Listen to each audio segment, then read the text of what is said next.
There, Blogging Heads audience. This is Glenn Loury of Brown University and BloggingHeads.tv, the Glenn Show at BloggingHeads.tv. And I'm here with Mark Lilla, who is professor of the humanities at Columbia University and author of the new book published by HarperCollins called The Once and Future Liberal After Identity Politics. So thanks very much, Mark, for joining me in conversation here at the Glenn Show. Yeah, good to be here, Glenn. Excellent. Okay, so your book has created a firestorm of reaction. I assume there's been some positive reactions to your book. I am more aware of the negative reactions. I saw the review in the New York Times book review by the Yale University historian. I'm sorry, her name escapes me now. I'm sure there have been many other reviews. Beverly Cage. Oh my gosh. Beverly Cage, indeed. And you've stirred up a hornet's nest here with your. I want you to talk about your book, but here, let me just introduce this conversation with your characterization of a kind of betrayal of the true liberal sensibility of solidarity and togetherness that would be the foundation for building a progressive political culture and a kind of capitulation to the imperatives of identity politics. So again, I want you to sketch your argument, but I just want you to know that a sentence that I will go to my grave mumbling under my breath: identity is Reaganism for lefties. And to me, that kind of, the self, the kind of worship of the self in preference to the building of bridges to others and the creation of community and of a sense of shared political fate, as I understand you, taking the place of a kind of libertarian, every tub on its bottom kind of government's not the answer, let me keep my money, I made it, I earned it, I built this Reagan-esque attitude. Reaganism for lefties. Now, if I were an identity lefty, I would take that personally, Mark. Yeah. Well, I want to push them. I want to push them. But of course, I put that into the mouth of a Marxist. So, of course, I give myself some deniability there, saying that it's what a Marxist might say. But actually, there's some Marxists who've said this. There's a guy named Walter Ben Michaels who is out in Illinois, who wrote a book about this, very good. The Trouble with Diversity, is that the book you refer to? I remember the title. Okay. There's also Adolph Reed. Adolph Reed, yeah, I know his essays. Yeah. And they have a very strong case to make. But you use the word introducing me, capitulation, and it's not quite the word I would use.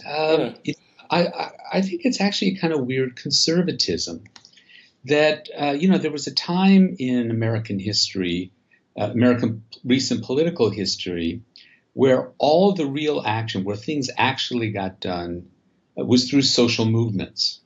That, the Democratic Party was not responding about Vietnam, about civil rights, about gay rights, women's rights, and so on. And so the idea got planted that the only way anything changes is to go outside the party structure and make a lot of noise and get people to move. And there was a time in our history, a few decades, where, in fact, that's where things did happen. But ever since 1980, it's clear that the social changes in our country have the most significant political ones, as opposed to not social changes. Those have also happened with movement politics, but the political changes have happened through electoral politics, which the Republicans have dominated, and now they're chipping away at all the gains that movements had made. But what happened is that the movement mentality from the 60s and 70s got preserved as if in amber in our universities. And ever since, that conception of politics has been handed down to generations of students and eventually more professors and so on. And so people get socialized in the university into a view of what political action is and effective political action is, which is no longer in touch with the reality we have. As you know, Republicans control 2/3 of the state legislatures in this country, 2/3 of the governorships. They control 24 states outright. Democrats only control 7. If the Republicans gain 1 or 2 more state legislatures, they could call a constitutional convention. I know. And what's going on in these states? The voting rights of African Americans are being chipped away by gerrymandering and by changing the voting hours. There are places where women can't get an abortion, where cities that pass progressive gay rights legislation have it overturned at the state level. That's what's happening out there, right? And it's happening through institutional politics. So what's been difficult to persuade people of, I'm learning, it's not the identity point so much. It actually turns out to be the movement politics notion, the idea that that institutional politics will always trump movement politics. You can always undo something. And getting people, especially in the university world, to see that and to think that, understand that an entirely new approach is needed turns out to be very difficult. They're holding on to these old ways the way any sort of geriatric class would. Well, hold on. Let me just question you a little bit about this opposition you've drawn between movement politics and electoral politics. And I just wonder if the distinction is as clean and clear-cut as you imply. For instance, take the electoral political phenomenon of so-called voter disenfranchisement. I'm asking people to present a driver's license before they're allowed to cast their ballot, and that disproportionately adversely affects minority communities, and so it has an electoral implication. Right.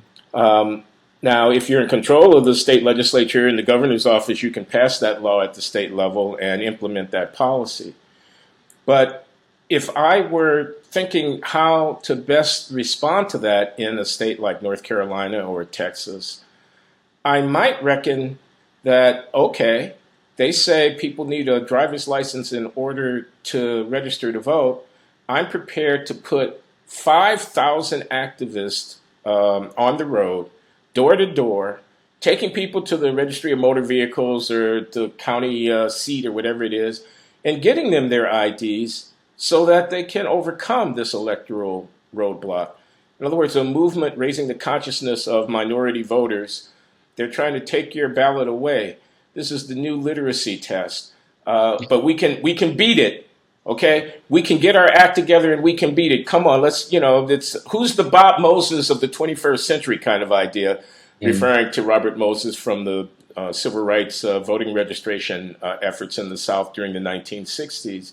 That would be a movement mobilization aimed at countering an electoral imposition. So that's one point. And another point is, why do I have to choose between a movement, Black Lives Matter, for example? I'm asking. I'm not saying definitively that you're wrong about this. I really want to just hear what you have to say.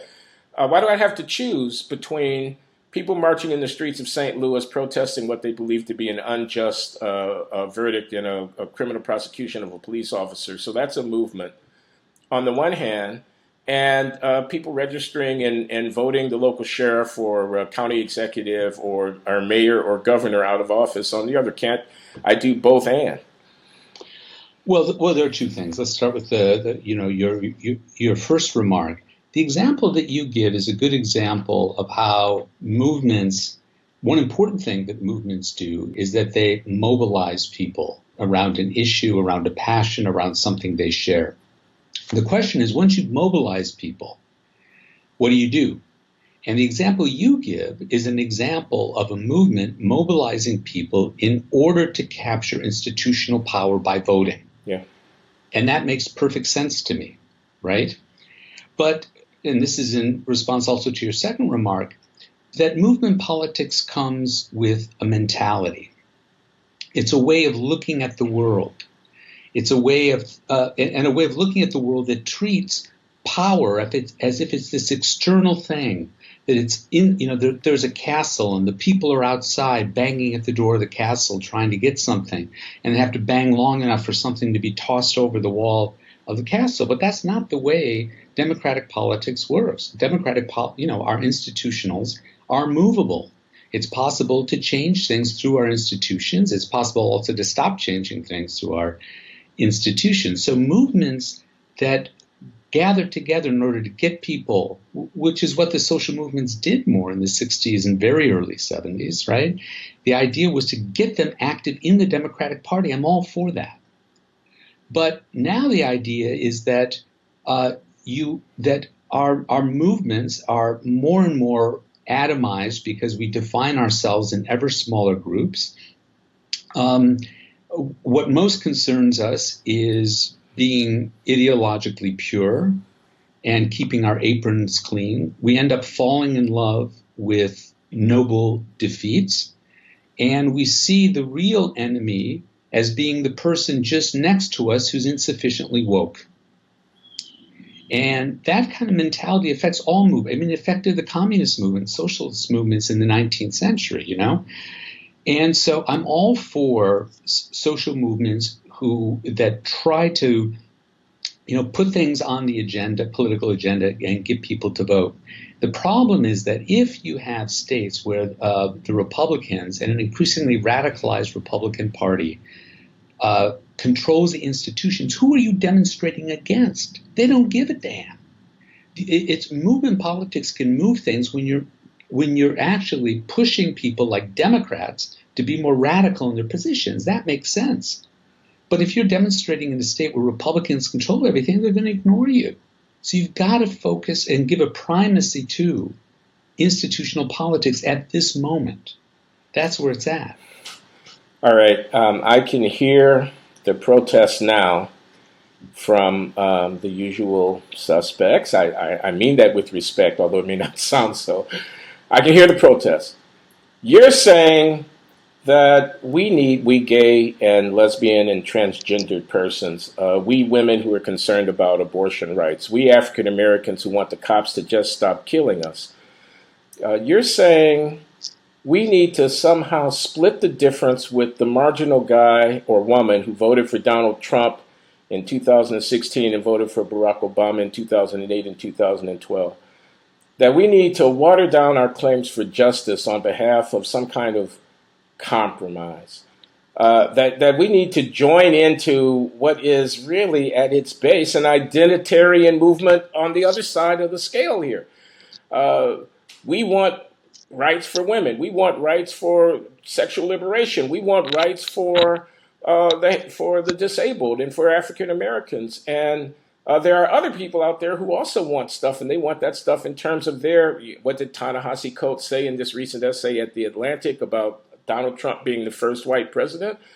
They want that stuff in part as an expression of the prerogatives that they associate with their whiteness. Yours is really, at the end of the day, you detract from movement-oriented identitarian politics. Yours is really, whether you mean it so or not, a kind of identitarian politics too. And the group that is the beneficiary of this identitarian politics in disguise are, working class, ex-urban and rural white Americans who resent the fruit that these progressive movements for social change has borne over the decades. So there's something reactionary about your argument. It's a how did Beverly Cage put it? She says it's trolling disguised as erudition. Your argument on behalf of anti-identitarianism. Yeah, and after I wrote the original New York Times piece, one of my colleagues I've never met at Columbia, who's in the law school, wrote an article in the Los Angeles Book Review comparing me to David Duke. Well, there you are. I didn't mean it quite that sharply, but that's the spirit of the question I'm raising. You're channeling pretty well, I have to say. But that's a sign that you can, that you can articulate the other side, which is good, which is better than I can do. Okay. I'd have several things to say. The first is that I'm very sorry that the world is the way it is, but the world is the way it is. If you want to protect yourself, I'm not talking about you, getting involved in another cause. I'm not talking about you about how you have to act nice and be polite. I'm talking about you reaching your own ends. You cannot protect yourself at a time when Republicans are taking away the gains in all of your movements unless you play the game. I'm very sorry life is like that. Life is like that. So face up to that.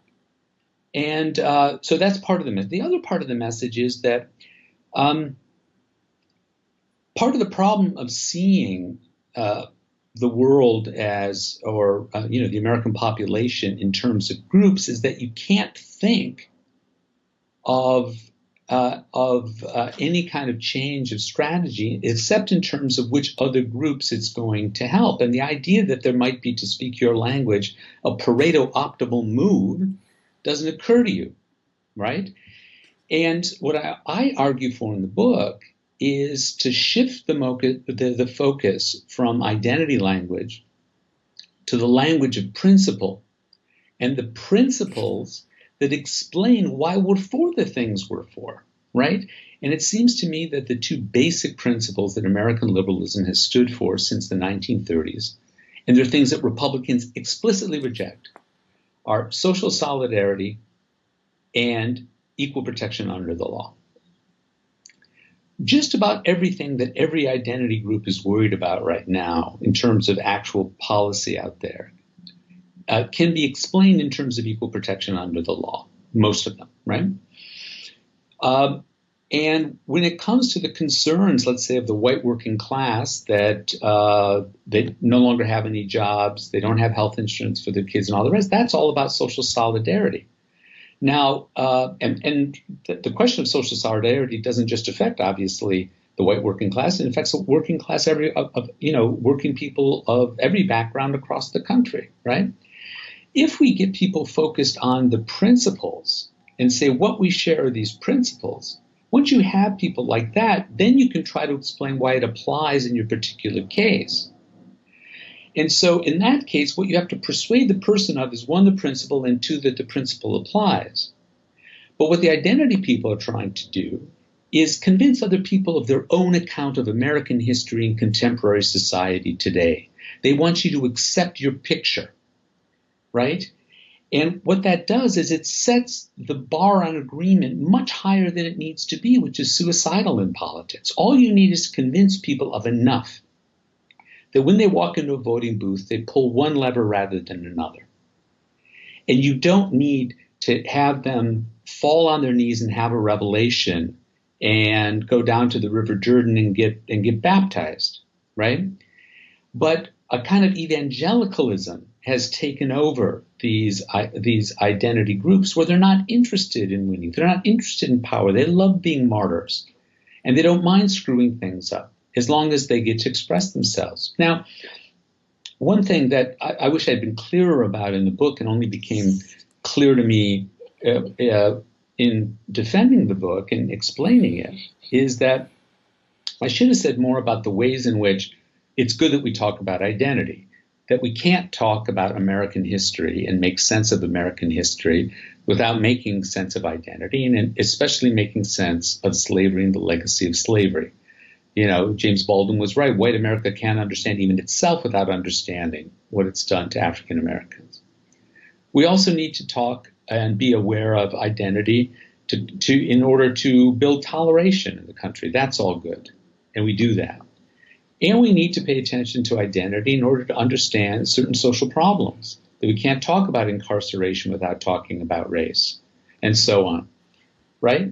So in all those ways, identity consciousness is helpful. The problem is that when you go out to try to persuade people to vote and build a coalition or to get them attached to a program, you need to take that hat off and you need to put another hat off. And that's what they refuse to do. Yeah. I see what you're saying. These are interesting ideas. Let's not raise the bar for agreement so high that it makes it impossible to create a governing coalition, and so on. So Barack Obama,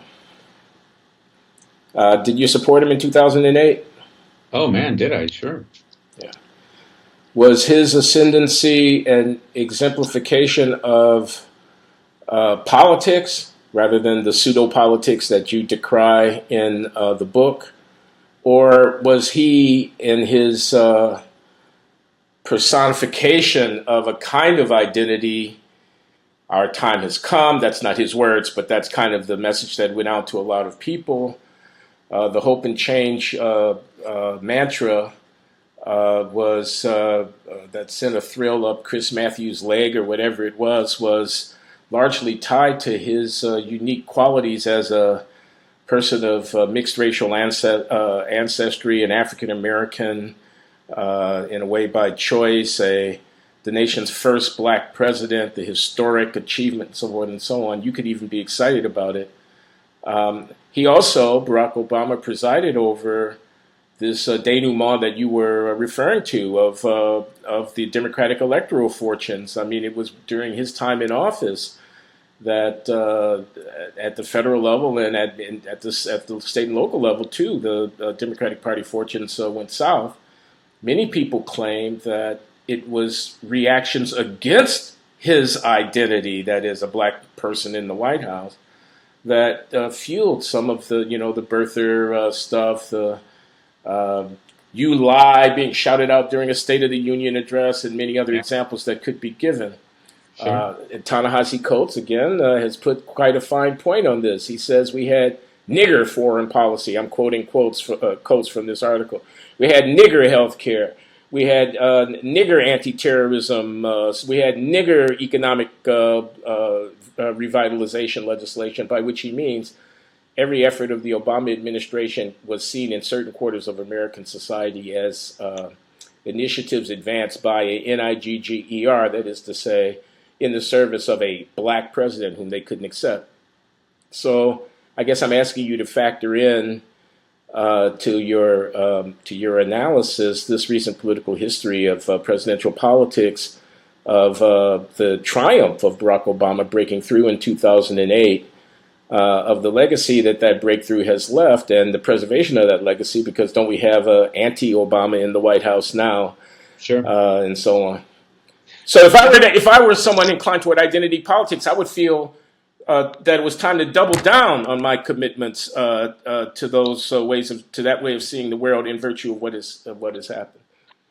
Oh, look, I agree actually with all the things you said. You know, what happened when he was shouted down at the State of the Union never would have happened to a white president. The birthism and all of that.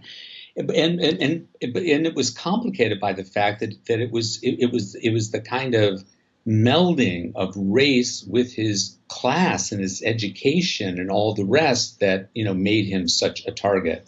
I'm not sure that a black sports star would have had quite the reaction that he did, and so there was a kind of that combination of being black, articulate, intelligent, and powerful was a real threat to a lot of white Americans. There's no doubt about that. And I can understand that because of that, you'd want to double down on your commitments. The question is, what do you do in order to gain power based on your commitments?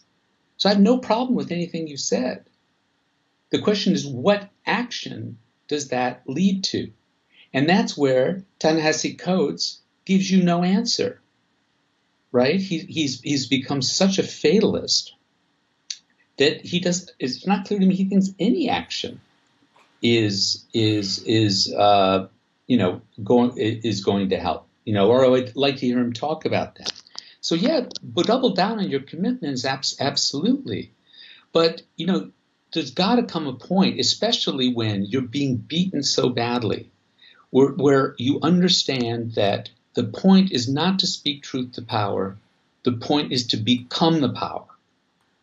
You've got to have a thirst for power. You've got to want to wake up every day and ruin Steve Bannon's day. You've got to want to crush these people.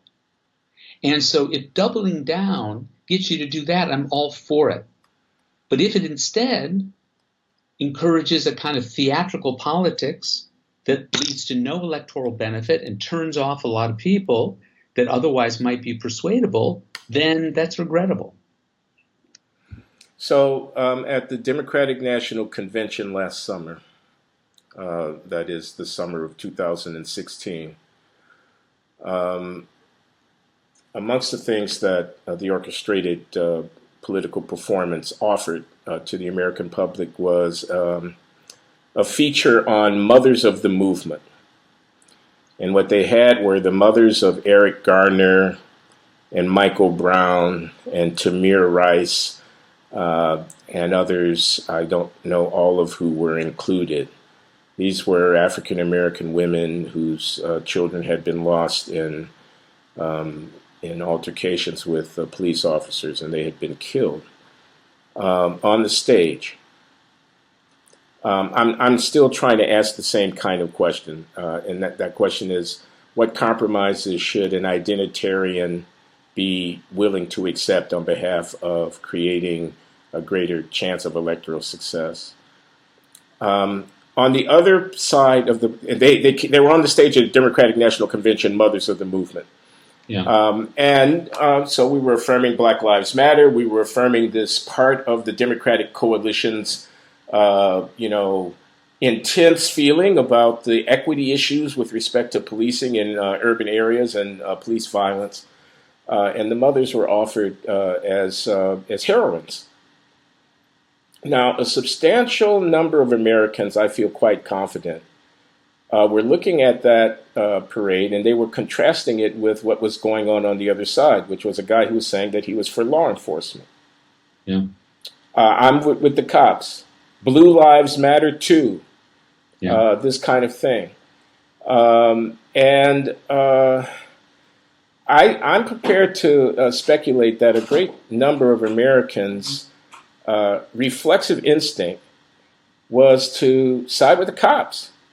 In a dispute between Michael Brown and a Darren Wilson on a street in Ferguson, Missouri, their instinct is to side with the cops. They see mothers of the movement on the stage at the Democratic National Convention, and their instinct is to say something like, well, if they had been better mothers, their kid wouldn't have been on the street at 2 o'clock in the morning, or wouldn't have been in a park playing with a toy gun, or wouldn't have been lifting cigarillos from a convenience store and getting into an altercation that led to the loss of their lives. What do you mean, mothers of the movement?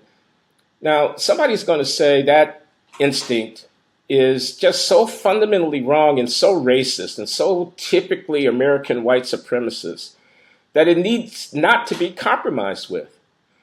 I'm not going to keep those mothers, those grieving mothers, off of the stage of the Democratic National Convention out of a calculation based on a focus group study that tells me that the median voter in Wisconsin or Michigan or Ohio is turned off by seeing Black grieving mothers being honored for their sacrifice and for their losses. I'm not going to side with the cops because I think that suburban Philadelphia or Western Pennsylvania is likely to be moved my direction by siding with the cops just because I want to get, universal health care and I don't have enough votes in the Congress. I'm going to stick by my principles. And isn't your pragmatic and kind of political utilitarian argument asking me to abandon my principles? And doesn't that have long-term consequences, long-term normative consequences by allowing the political culture to drift in a direction that is, sort of contrary to the kind of equalitarian values that we should be affirming? Yeah, well, again, my focus is not on changing people's values. It's what they do in order to structure the world in such a way that their values can be defended and realized. And I would just have to say, I'm sorry, that's the choice you face. Politics is full of tragic choices. And every time, you come to something like this, when the whole world's watching, and the whole world's watching everything now, because, everything is, filtered through the media, and you have to take that into account. Everyone's going to be watching. So you have to decide, doing something like this might rally my base. And once they're rallied, then they'll go out and work harder to get elected. On the other hand, if I push this, some people are going to push back in the way you just suggested. So I have to figure out in each particular case what it makes sense to do. And everyone has to do this. Republicans have to do this, right? Because if you have let's say radical anti-abortion people, or you have radical people who believe that if you're a Christian and you hold a public office, and for instance, you're opposed to gay marriage, that you don't have to sign various papers and so on because it affects your conscience. Now, Republicans themselves know that some of these issues are just going to wear away at the middle of the road voter, who So someone says, well, I agree with Republican economic issues, but I believe in a woman's right to abortion, right? And so they've got a choice to make. That's just the nature of politics. I'm sorry, you've got those choices to make, and you just have to be aware and be, as long as you're willing to assume the responsibility for the electoral consequences of what you do, then do it. But don't pretend that's not the world you're living in. Now, it may be that this whole focus group stuff is bull, right? That it doesn't work that way. And I think a lot of that stuff has to be questioned. But again, one way out of this conundrum, I think, is, as I said earlier, is to not focus on cases, and especially not focus on groups so much, and not focus on cases, because cases are muddy. I mean, Ferguson is a muddy case, and you don't want to go to the mat over Ferguson. I'm sorry. But if you talk about principles that are animating your commitments and keep everyone focused on that, people could be persuadable and are persuadable based on the principles. Some people are going to reject those principles. Some people are going to accept them and not realize what that then commits them to, right? So a different kind of strategy that raises the conversation to another level allows us to avoid having to publicly deal with a lot of these, or to import this rhetoric and this approach into the electoral realm. Okay, Secretary Clinton has come out with her campaign memoir, this new book, What Happened, Hillary Clinton. In it, as I understand it, I haven't read the book. It's been widely reported on in excerpts and so on. She is reported to have argued that one of the reasons that she lost, an important reason that she lost, had to do with her being a woman and with the powerful influence of sexist ideas in the American political culture. More is expected of a woman. Things aren't permitted of a woman. A woman has a tougher road to hoe. Do you believe that's true? Oh, I'm not sure. We could talk about particular cases, whether things have gotten better and all the rest. But certainly in the minds of a lot of people, all that is true. The guy that won the Access Hollywood tape, the pussy grabber remark, the locker room talk, and so forth and so on. How is it that a thoughtful, reflective, progressive woman watching what happened in that campaign, I'm still trying to push back with you a little bit, I don't know if I'm getting the job done or not, could come away with anything but being reinforced in her determination to ensure that the prerogatives and the aspirations of women as women are reflected in the political program of the Democratic Party. Are you asking them to back off from that? No, not at all. But the question, that's motivation. Sure. I mean, getting upset about these things is motivation. That's great. Same answer. Yeah. Now, once you're motivated, what do you do? What are you going to do? Right? And it's just, a political campaign, it's not a bulletin board where everyone gets to put up the little pictures they've drawn, right? It's not about self-expression. And so, yes, sometimes you have to shut up about what you actually believe, in the way that you have to shut up about things in a faculty meeting or shut up about things with your kids, right? That you have to be strategic sometimes. You can't always be, bearing your soul and expecting everyone to genuflect before, your vision of the world. You got to get stuff done, right? And also, even for the people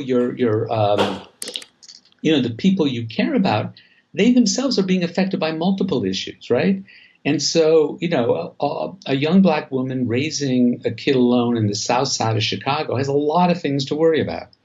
She has the place of women in the world might be the least significant on her list. It might be economic issues, it might be policing issues, it might be racial discrimination issues, all sorts of things. So people get affected by all sorts of different things.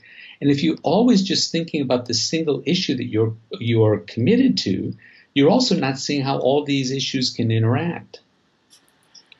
Let me ask you something. Do you think that Barack Obama missed an opportunity to advance the kind of political thinking that's reflected in your book during his term in office as an African American who had risen to the highest political pinnacle, to eschew the identity politics dimension of his own political rise once in office, to kind of push back against it as opposed to playing into it, which I think one could argue in his reaction, for example, to the Trayvon Martin and other incidents, in his, I don't know if I want to call it alliance or relationship with the likes of a person like Al Sharpton, in his Justice Department's and Education Department's exercise of its regulatory discretion in terms of enforcing anti-discrimination things and edicts and things of this kind. When he had the opportunity to, as an African American, say, race is not everything, it's not even the most important thing. I'm here to tell you that the most important thing is a set of universal principles about progressive whatever. When he had the opportunity to tell the rabble-rousers and the movement devotees, I'm happy about all of your rabble-rousing and your movement, but you know what? If we don't win some elections and if we don't get some laws on the books, we're not going to get anywhere. And oh, by the way, there are 320 million Americans, not just the ones who belong to these groups, and that's where we have to keep our eye on the ball. I'm asking, and maybe in asking, I betray the fact that I have entertained this hypothesis that an opportunity was missed, a kind of teaching moments were passed with civil disturbances in the streets of American cities where someone might have said, no, your movement like mass mobilization and remonstration is not really advancing our political ball here. In fact, it's going to be a problem. I actually want Claire McCaskill to get reelected to the Senate in Missouri, and you're making it a little bit more difficult for that to take place, and so on and so forth. I'm asking you whether or not you think the former president might have missed an opportunity. I have a hard time criticizing Barack Obama in anything. I mean, this man, faced so many challenges, and I just thought, given the hand he was dealt, he was impeccable, right? It's hard to imagine anyone getting it better than he did. And sure, there might have been those teaching moments. He might have said, for example, your energy is great, but here's how you need to channel it right now, right? If this state goes Republican, it's going to be bad for African Americans throughout the state, right? And, that could have worked. But, and what I appreciated as well is he got halfway there, and maybe he couldn't have gone farther in articulating this thing about principles. He would use the word we a lot. Now, as you and I know around the university, around the left, whenever you say the word we, you have to do this. You have to put quote marks around it, to show that you're skeptical that there's any such thing as we. And what did he say? He said, yes, we can. Or he said, that's not who we are, right? Now, what he didn't say is so much as what we can do or what we are that we're not when we do the other things. But it was a step in the right direction. But, presidents are not that powerful. We have a daddy complex about the presidency, and we think we just vote this person, everything's going to change. And if it doesn't, and they have to make compromises, we attack them. Where the real change has to happen in the party, in the liberal culture, in the universities, and it means, having to go out and get in touch with people around the country. And so it's, I really want people to focus much more on what's going on in the states where we're non-competitive and what to do about that. and also to focus on changing the discourse in the universities so that we end up educating young people who can go out and be politically effective.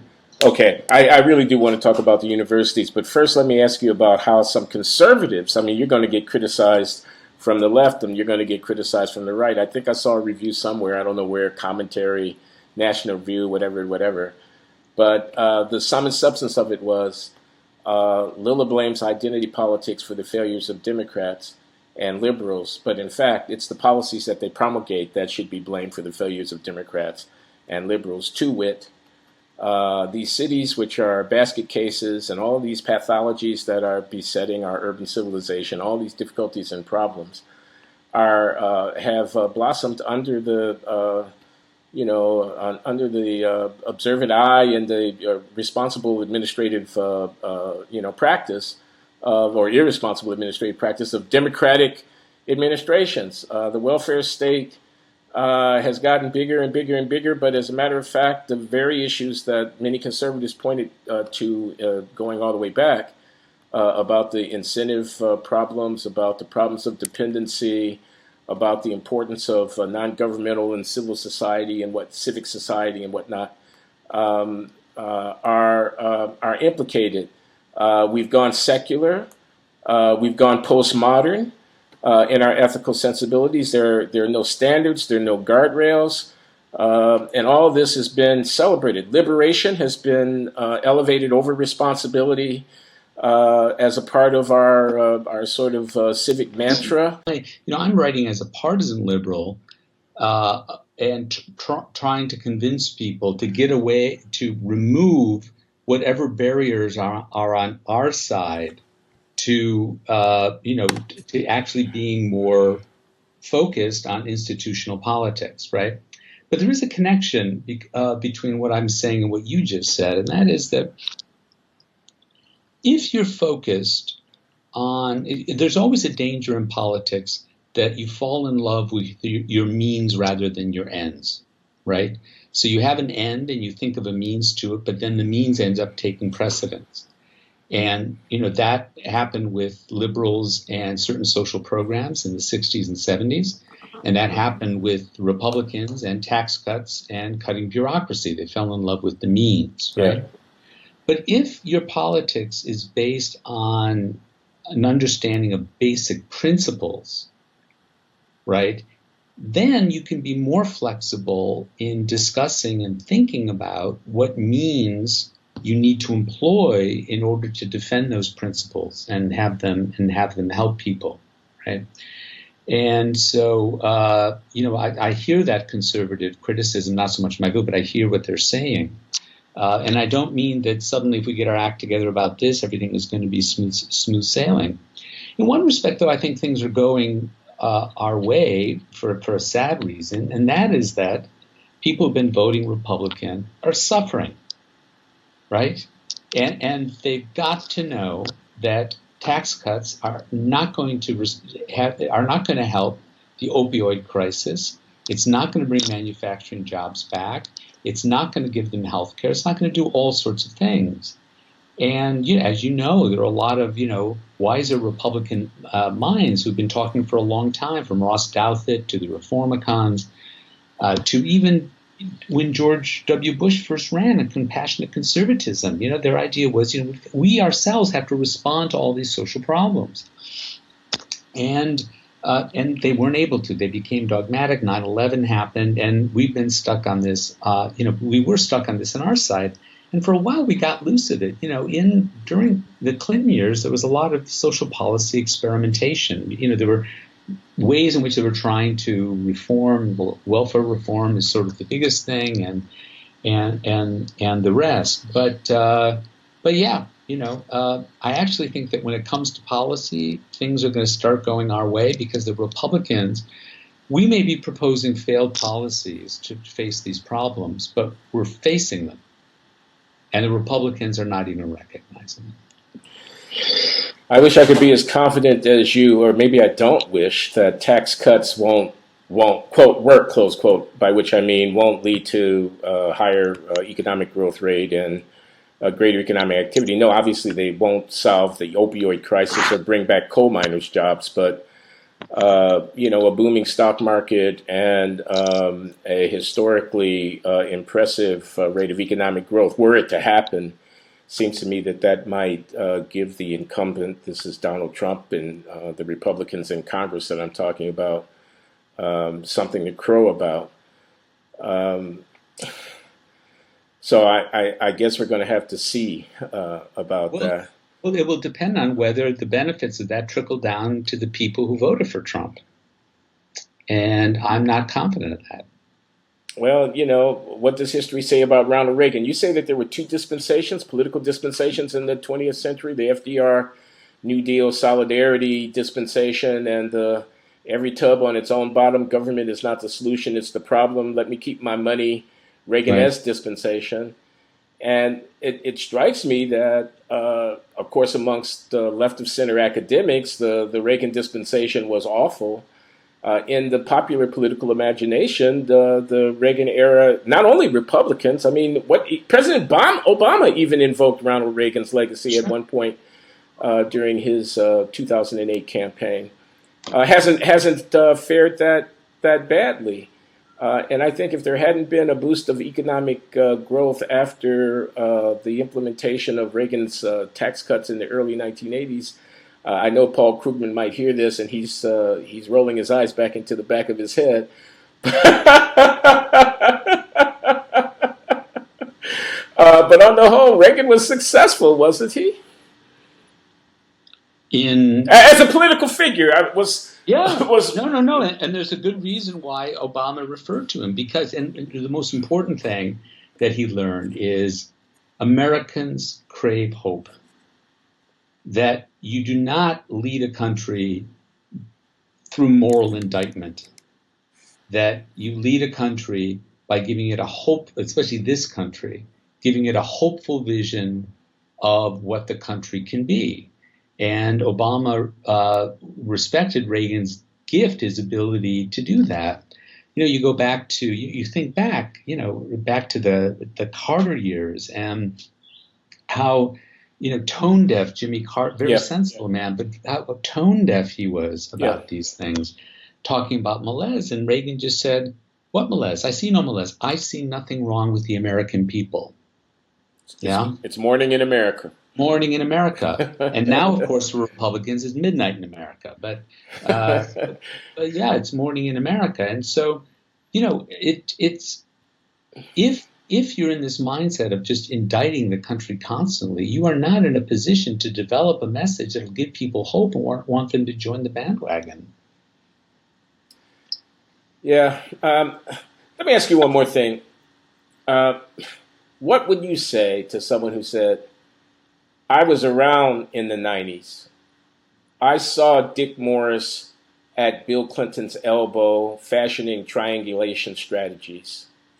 They worked at the ballot box. Yeah. He got reelected and he avoided impeachment, or at least he avoided being convicted under impeachment. And he left after 8 years with a presidency that he could look back on, notwithstanding some of the fiascos, with a certain degree of pride.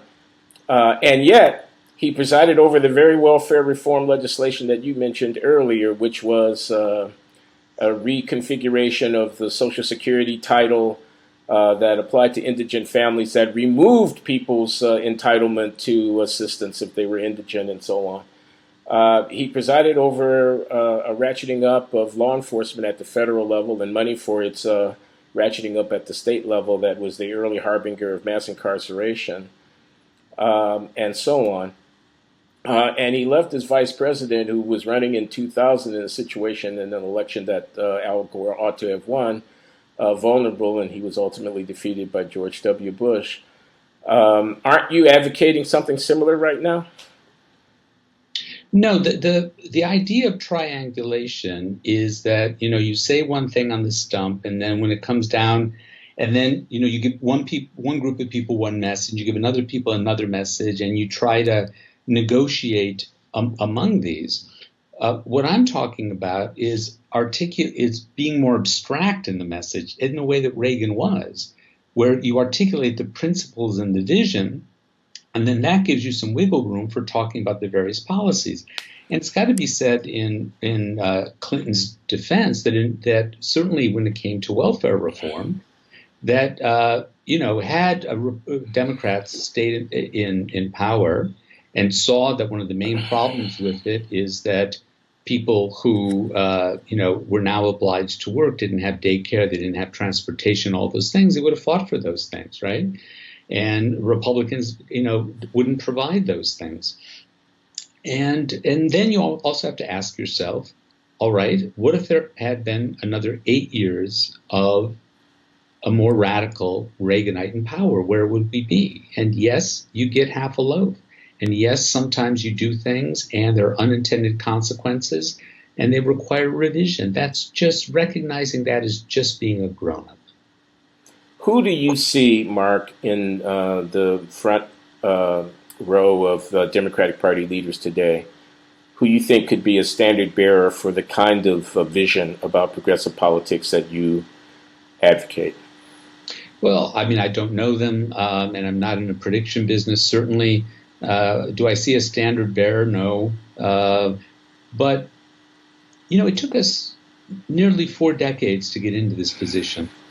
And it's going to take a long time to get out. I think the work that has to be done, apart from trying to win elections in the short term, but I think it means building, not only the party, but sort of liberal intellectuals and cadres and students who are educated in a different way and think differently about politics and change the culture within the liberal camp. And that's going to take time. You have to create an environment where this kind of thinking is encouraged and rewarded and not demonized as my book is being demonized. So you are at Columbia. I am at Brown. These are Ivy League institutions of some distinction. We're in the higher education business. Our students, many of them, go into politics and public service and help to shape the activities of progressive, politically involved organizations and institutions. And yet, my guess is, based on my experience, that this kind of argument, can we chill out on the identity politics a little bit and start trying to think about a broader vision of what our political principles are and have a pragmatic program about how we're going to actually gain the sufficient power to implement those principles in policy? Wouldn't go very far around here. It would attract a whole lot of pushback and a lot of vitriol. I think that would be the case here at Brown University. I expected it might well be the case at Columbia University. What are the prospects that the culture of American elite higher education, no small factor in this story, might evolve in a direction that would be more sympathetic to the kind of political sensibility that you're proffering in the once and future liberal? Yeah, at the moment the prospects are not terribly good, but things change, and all you can do is argue. All you can do is make the case, and you've got to appeal to people's desire to win and actually make things happen, and also somehow convey that this is kind of inspiring.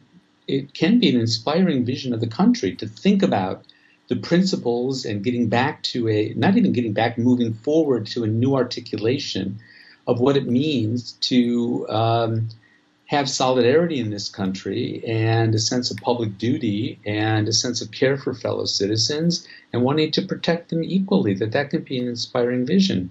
It's funny how quickly things can often change depending on events and people. Looking back for the book, I was looking back at the way in which American college students were characterized in the 1950s. And, they were presented as being these apolitical kids who were just absorbed with themselves, and they're in their bobby socks and crew cuts, and they're going surfing on spring break. And in fact, a lot of them were reading, the existentialists, and they were, reading Thomas Merton, and they're joining Campus Crusades for Christ. And what happened? Jack Kennedy came along and said, ask not what your country can do for you, but what you can do for your country. And it fired them up. It really fired them up. And they joined the Peace Corps, and they went down to the South and joined the marches and got beaten and fought for voters' rights and all that kind of stuff. There weren't, Mark, in those years, any African American studies departments. Yeah, that's right. That's right. And and it's a very good thing that we have them now, right? I think it's not a good thing that people major in these things because that can close your vision too much. But yeah, sure. Now we have these, but there weren't any third world cultural centers. There weren't any student of color orientation programs in August before the fall semester begins for the first year class, etc. Yeah, and somehow they got inspired and they went out, and that's because they were focused on this larger cause and these principles. I don't have a problem. I think it's a good thing that some of these study centers, for example, are present. What I want is that people who aren't members of those groups take the classes, right? Is that I think every college student should take a course in African American history. I think actually that should be a requirement. But if I have a young black student, I want to suggest that he studies Chinese history. That the university should be a place where you get outside of your head. And the more we're able to present more of the world in the university, that's good. We have to teach it in a way that gets people out of themselves. Amen, brother. And the people said amen.